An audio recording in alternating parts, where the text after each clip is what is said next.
Sebelum menonton, jangan lupa like, subscribe, dan tekan tombol lonceng. Selamat menyaksikan. Halo sahabat Eljon, kembali lagi di Eljon Medical Forum bersama saya Cynthia dan tentunya di Eljon Medical Forum ini kita akan membahas seputar dunia kesehatan. Hari ini kita akan bahas berkaitan dengan jantung, yaitu penyakit jantung koroner. Nah, akan kita bahas bersama narasumber kita. Sudah hadir bersama saya ada Dr. Firman, dokter spesialis jantung. Halo Dr. Firman, Halo, Sin. apa kabar dok?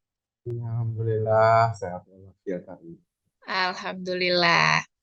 Dokter, kita akan bahas soal penyakit jantung koroner ya dokter, yang mungkin sebagai salah satu penyakit yang ditakuti juga sama orang banyak dan menyebabkan kasus meninggal dunia yang cukup banyak juga ya dokter ya, karena penyakit jantung koroner.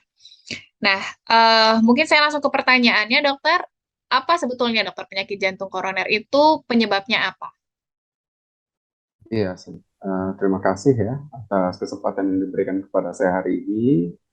Kita akan membahas tentang salah satu penyakit yang menjadi momok ya dan kekhawatiran di banyak kalangan, apalagi di kalangan kaula muda ini menjadi suatu hal yang sangat menakutkan di masa-masa sekarang ini.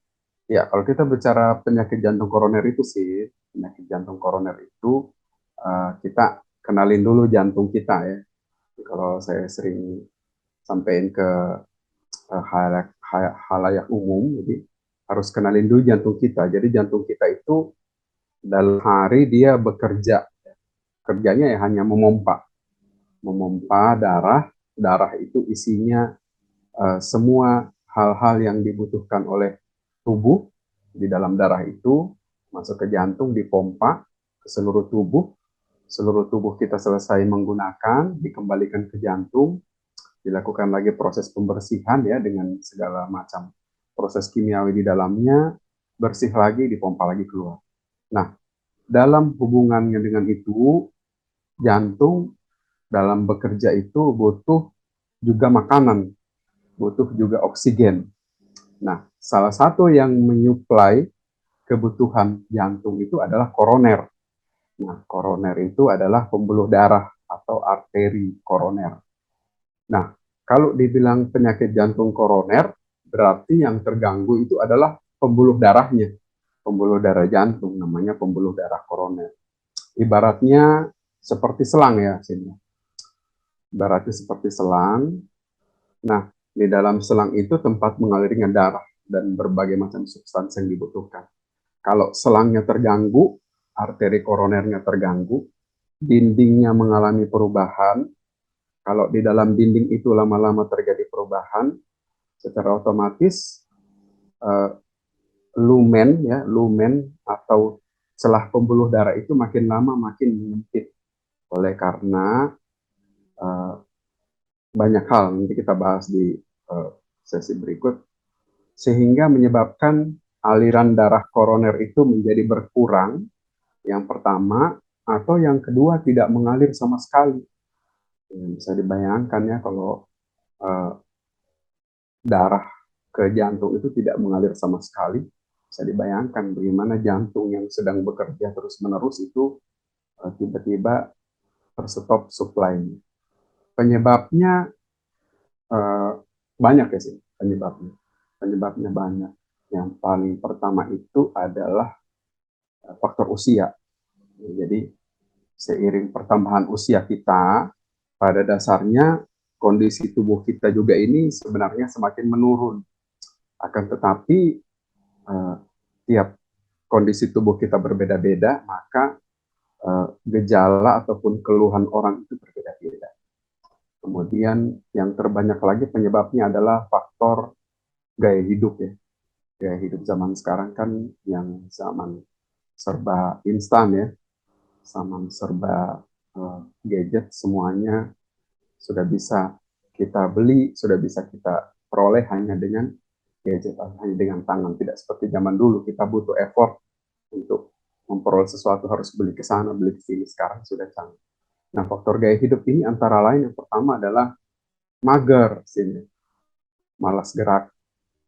Kemudian selanjutnya itu penyebabnya antara lain pola makan ya. Pola makan yang tidak sehat dan tidak teratur. Kemudian yang terbanyak juga itu adalah pola istirahat yang tidak teratur, apalagi bagi orang-orang yang pola istirahatnya terbalik, ya. Hmm. Siang malam, malam jadi siang. Ya, Hmm. saya pikir itu sih.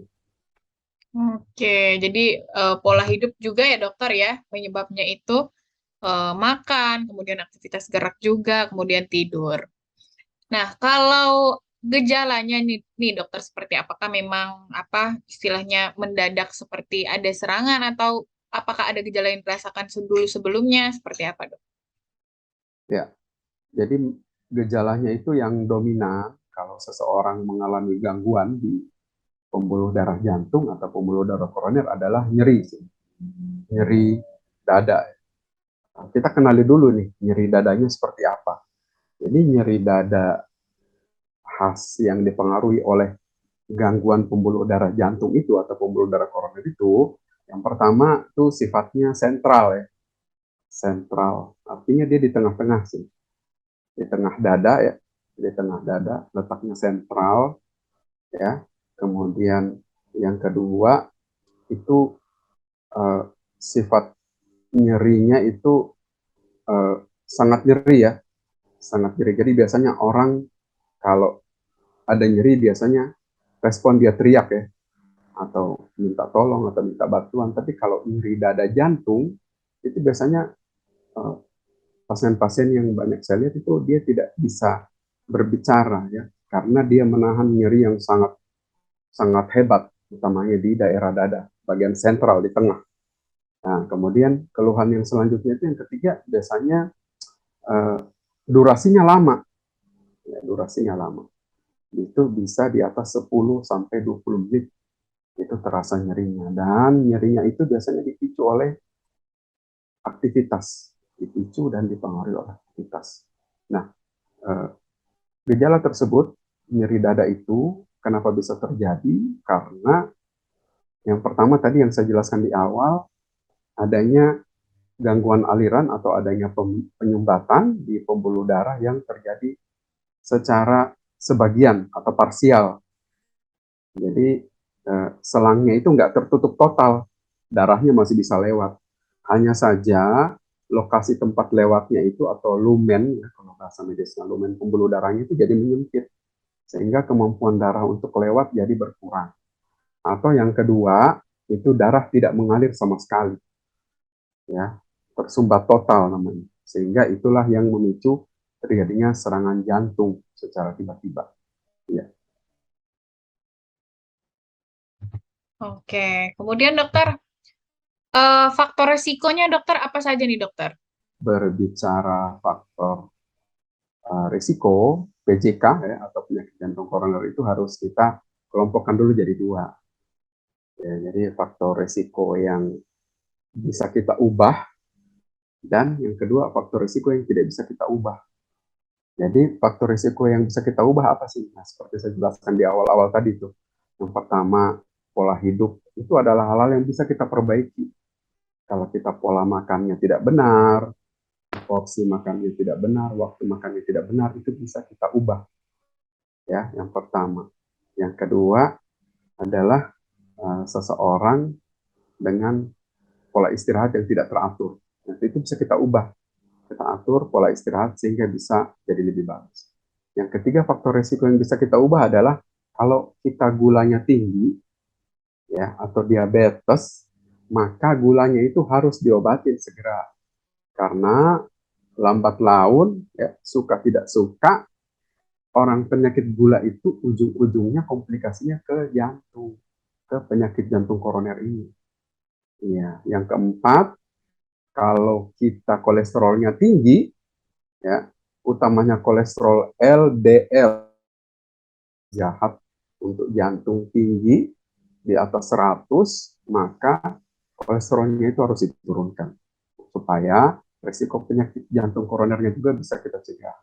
Selanjutnya yang paling penting, orang-orang dengan tekanan darah tinggi, hipertensi.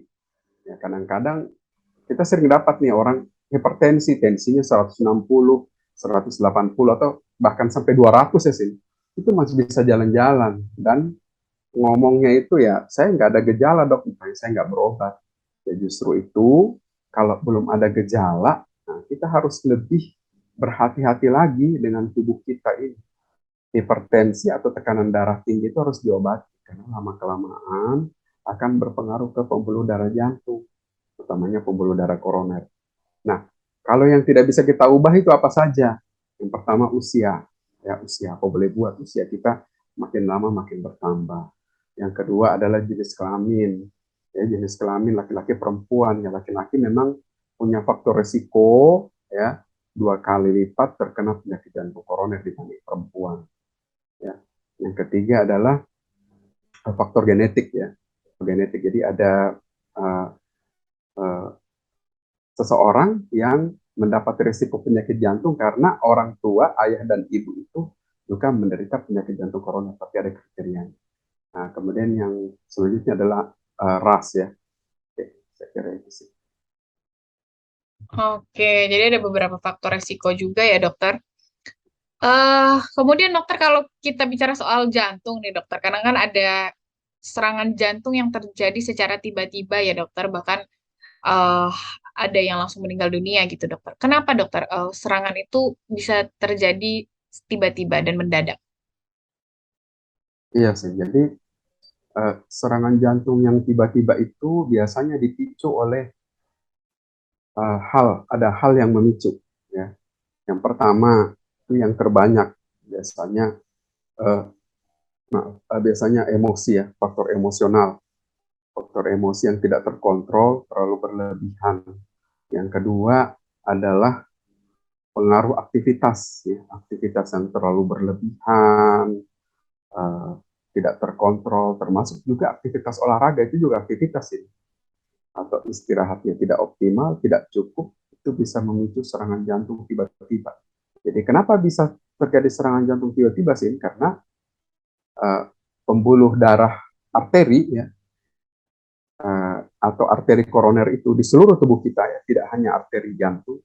Jadi pembuluh darah arteri itu bisa kembang kempis dia, ya, bisa kembang kempis, ya, menyesuaikan dengan kondisi. Kalau kita lagi lari, ini normal pembuluh darah. Kalau kita lagi lari, tiba-tiba dikejar anjing, maka pembuluh darah kita akan mengecil. Supaya apa? Supaya alirannya kencang. Kalau kita sudah nggak, anjingnya udah nggak ada, udah pergi, pembuluh darahnya kembali normal lagi. Jadi ada uh, hal namanya vasokonstriksi. Jadi pembuluh darah itu secara alamiah bisa menyempit dan melebar dengan sendirinya.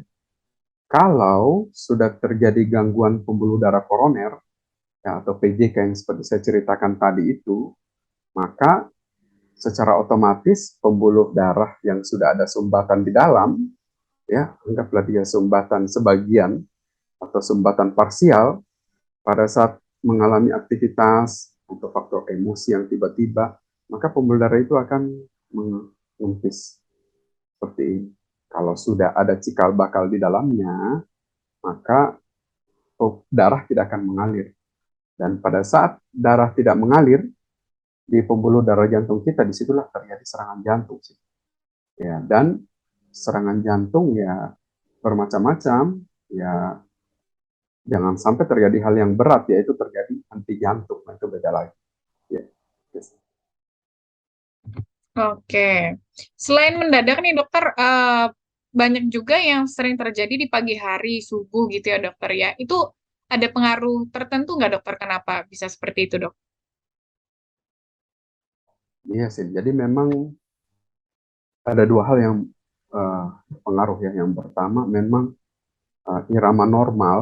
irama normal kita pada saat tubuh kita normal itu memang irama normal namanya irama sirkadian ya. Memang pada malam hari itu adalah fase di mana tubuh kita lebih rileks ya, lebih rileks, beristirahat ya. Nah, di sisi uh, seseorang dengan gangguan jantung itu memang sering terjadi gangguan pada malam atau dini hari gitu. Apalagi jadi di uh, subuh atau pagi hari. Uh, Banyak hal yang mempengaruhi ya, bisa karena memang yang pertama seseorang ini sudah ada faktor risiko ya, penyakit jantung yang tidak diobati, atau yang kedua seseorang ini bukan hanya faktor risiko tapi dia sudah mengidap penyakit jantung koroner, akan tetapi mungkin belum pernah melakukan pemeriksaan sehingga belum terdeteksi. Oke. Kemudian dokter, kapan nih dok harus pergi ke dokter? Kondisi seperti apa harus pergi ke dokter gitu dok? Iya sih, jadi kalau saya biasa bicara pada yang lalu-lalu ya, pentingnya kita melakukan check up atau pemeriksaan jantung awal. Jadi kapan kita harus melakukan pemeriksaan? Yang pertama itu dianjurkan untuk melakukan pemeriksaan di usia 40 tahun ya, tanpa gejala. Harus melakukan pemeriksaan atau check up, utamanya check up jantung itu mulai di usia 40 tahun bagi laki-laki. Dan bagi perempuan itu dianjurkan melakukan check up atau pemeriksaan jantung khusus itu pada saat masuk pramenopause atau masuk masa menopause. Selanjutnya bagi orang yang sudah mulai bergejala, merasakan keluhan-keluhan seperti yang saya kemukakan tadi itu, sebaiknya segera melakukan pemeriksaan atau minimal melakukan check up ya sebelum penyakit kita bertambah parah. Jadi sebenarnya yang kita khawatirkan itu sini, jadi penyakit itu adalah komplikasinya. Iya. Iya, komplikasi ke depannya. Contoh orang dengan penyakit jantung koroner. Kenapa disuruh dia berobat cepat? Karena selain kena di penyakit, selain kena di pembuluh darah koroner, itu bisa kena juga ke pembuluh darah atau arteri yang lain, seperti di otak. Kalau dia kena stroke. Kalau kena di pembuluh darah kaki, bisa kena PAD namanya ya, peripheral artery disease, penyempitan pembuluh darah kaki namanya. Ya, seperti itu. Oke. Penyakit jantung ini dokter apakah merupakan penyakit genetik dok? Iya sih, jadi ada beberapa memang penyakit jantung itu yang merupakan atau dipengaruhi oleh kelainan genetik. Salah satunya adalah penyakit jantung koroner ya. Bagi seseorang yang punya riwayat orang tua, yang pertama bapak meninggal ya secara tiba-tiba akibat penyakit jantung koroner yang terdokumentasi pada usia 40 tahun, atau ibu yang meninggal secara tiba-tiba terdokumentasi sebagai penyakit jantung koroner di usia 50 tahun, itu punya faktor risiko yang tinggi ya secara genetik untuk diturunkan ke anak-anaknya. Ini mesti hati-hati. Yang kedua, ada juga penyakit jantung genetik itu biasanya terjadi pada kanak-kanak sih, karena faktor kelainan genetik sehingga terjadi kelainan jantung kongenital kepada bayi dan anak-anak. Sahabat Aljan, tadi kita sudah diberikan penjelasan oleh Dr. Firman ya, seperti apa penyakit jantung koroner, kemudian gejala, penyebab, faktor resikonya juga. Nah, bagaimana sebetulnya cara pengobatannya dan lain-lain? Jangan kemana-mana, nanti akan kita bahas tetap di Aljan Medical Forum.